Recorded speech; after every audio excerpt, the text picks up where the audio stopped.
Welcome to a new episode of Talking with Spirits. Being as the first episode of this new series, I wanted to take just a minute to talk about how I got here.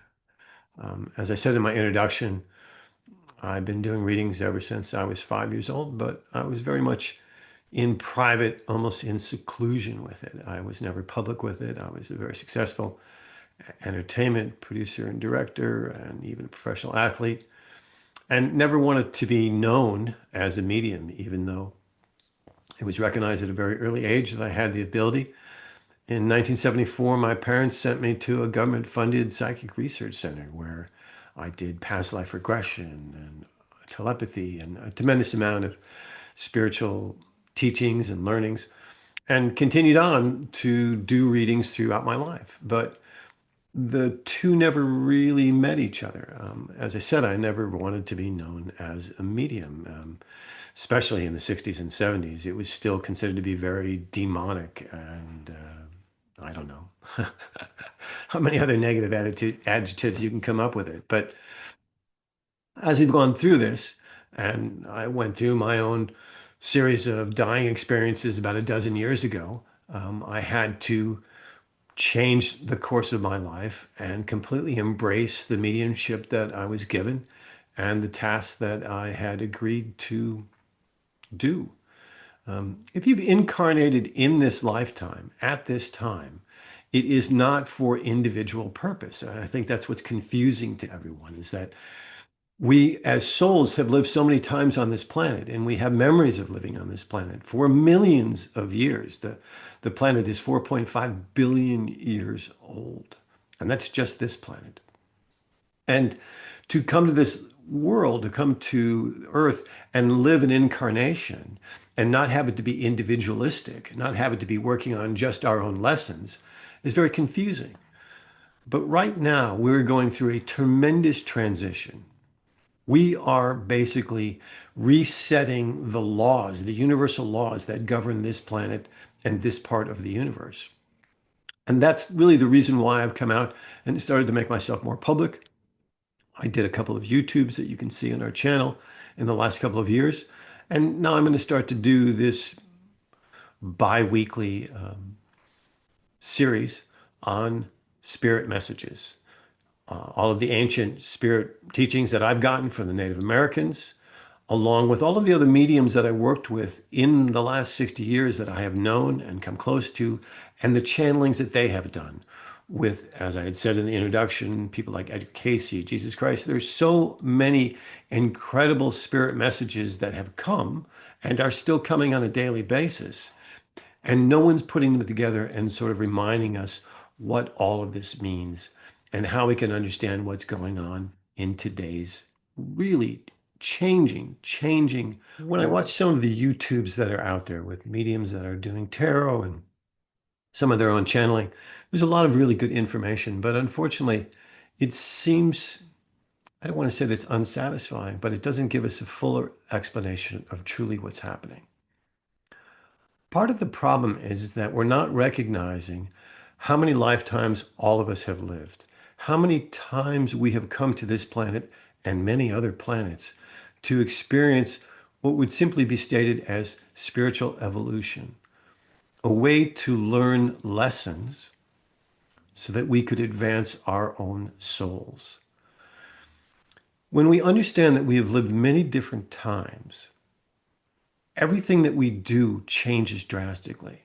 If you believe that you only live once, you live with an abandonment, you live with a seclusion, thinking that you only have the memory and the understandings of everything that's happened in this lifetime. And it's not even close to the truth. But the reason why we don't remember the past lifetimes that we bring with us in this incarnation is because it would give up the lesson. The easiest way to explain it to you is to start to give you some of my own personal experiences. I have 6 past life remembrances that I have with me in this incarnation. And I don't want to go down this road too far. We'll do it in another series. But every time a soul comes to this planet and they decide to incarnate, They take a couple of their previous lifetime experiences and they bring them with them into this new incarnation, into this new rental body, because that's all it is. It's a physical body that is made from the earth. When it dies, it returns to the earth. We take our life force, our soul, we put it into this physical body, and we agree to work on lessons from a previous lifetime and to better ourselves. So when we come into an incarnation, we have a very specific lesson plan. It is not random at all.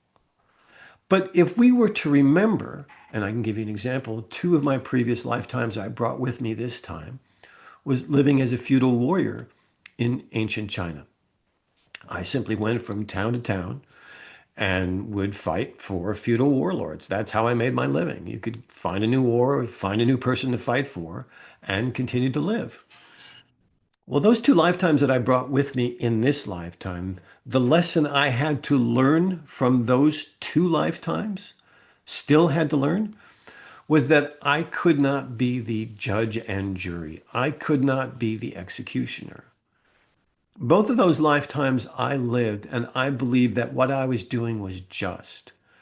I was killing people, but I was killing people to help other people. I would save towns, I would save villages from these warlords that would come in and try to take over, steal all their money, steal all of their food. I, in my soul, believed that I was doing something righteous. I was living a life of righteousness, saving other people. But the act of killing others for that was in complete contradiction of being spiritually evolved. And so when I came into this lifetime, the biggest lesson I have from those two lifetimes is that anytime something would happen to me in this lifetime, anytime something that would go wrong, anytime someone would use me, and if I were to seek retribution, if I would go up against them, as I did in the previous lifetimes, if I would try to fight back and hurt them in return, even though it seemed justified, even though it seemed to be proper, I would immediately get hurt more. It would never work out. I could never cause retribution. I could never take judgment against others in my own hands without it blowing back at me even greater. And why was that? So that I would learn the grand lesson of you come to this planet, you come to Earth, you make your choices, and you allow everyone else to make their choices. It is supposed to be of free choice.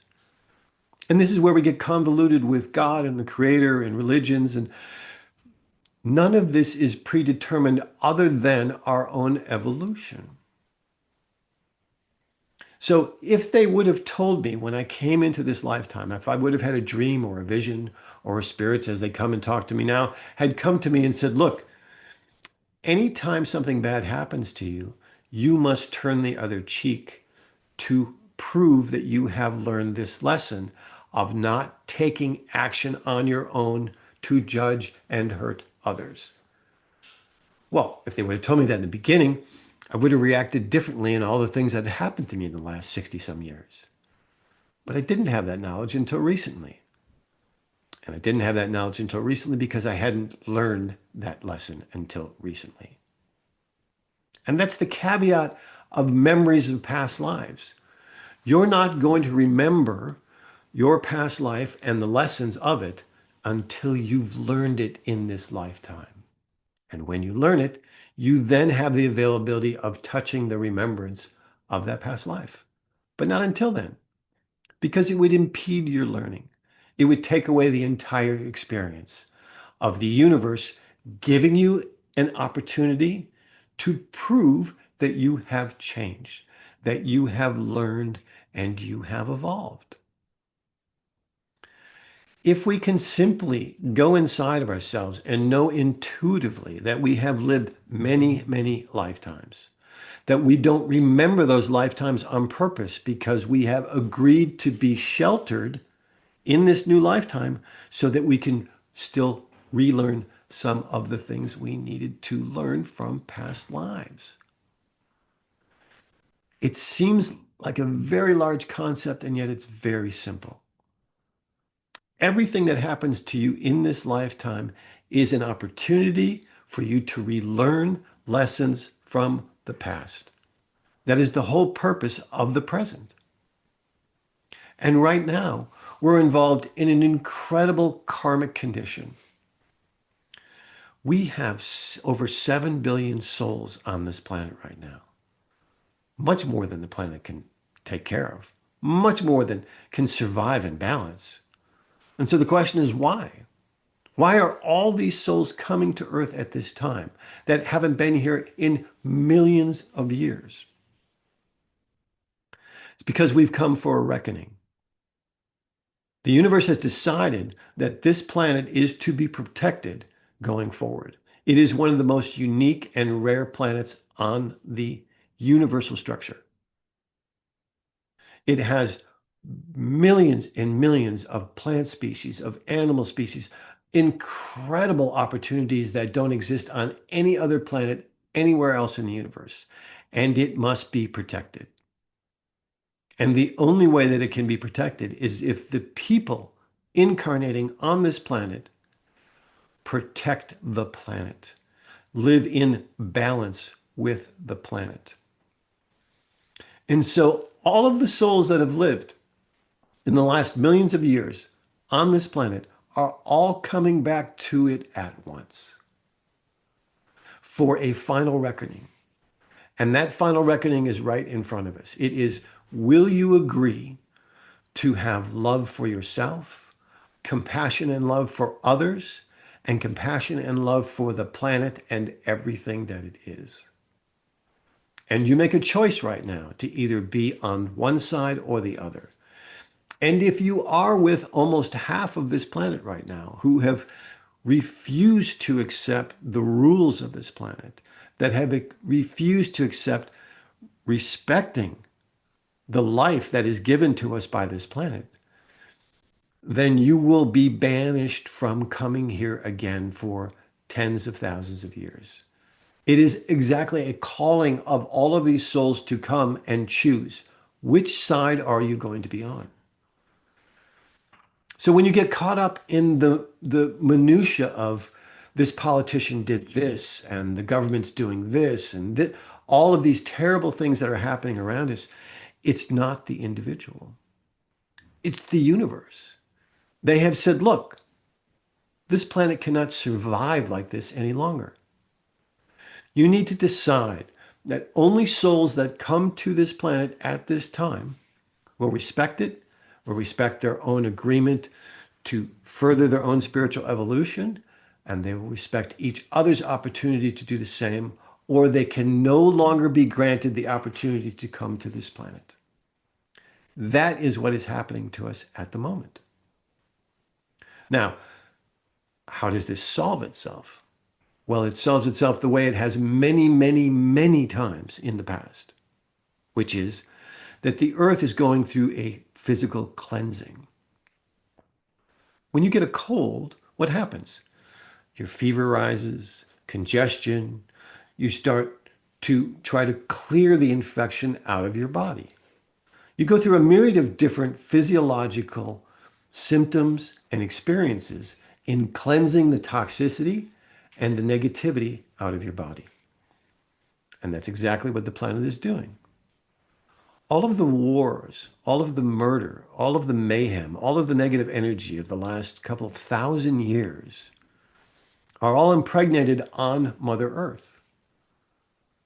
Just to take over this United States only 200 years ago, they mass murdered 12 million Native Americans and 44 million buffalo to claim this land as their own.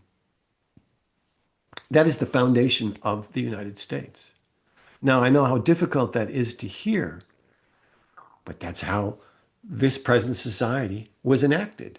Native Americans were here for 26,000 years prior to 200 years ago, living in complete balance and harmony with Mother Nature.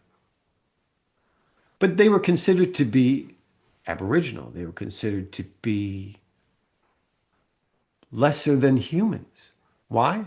Because they didn't believe in a religion, because they didn't believe in a government, because they believed that the creator, the God, the life force that exists, they could speak to directly. I know it sounds crazy, but that's exactly what happened. So the easiest way to change your life is to recognize that you have lived many, many, many lifetimes and that you are here making your life better, learning the lessons from previous lifetimes, and that everything that happens, it's not predetermined, but it is directed. It is directed by us wanting to learn our lessons. Now, you ask, what is it we're supposed to be doing? Well, first of all, the whole reason why there's a division amongst all of us on the planet right now is because that's how people take power. That's how people control other people. They instill fear and mayhem in each other so that they divide people and then they conquer them. Only 100 years ago, more than 93% of the population was self-sufficient. Today, less than 3% of the population is self-sufficient. And what that means is that if you have growing your own food, if you had your own water source, if you owned your own farm, your house, your property, 95% of all the problems that you have in your life every minute of every day would go away. We have given up our own power by not being self-sufficient. We have given up the control and the direction of our learning by succumbing to a modernization that takes away our basic rights.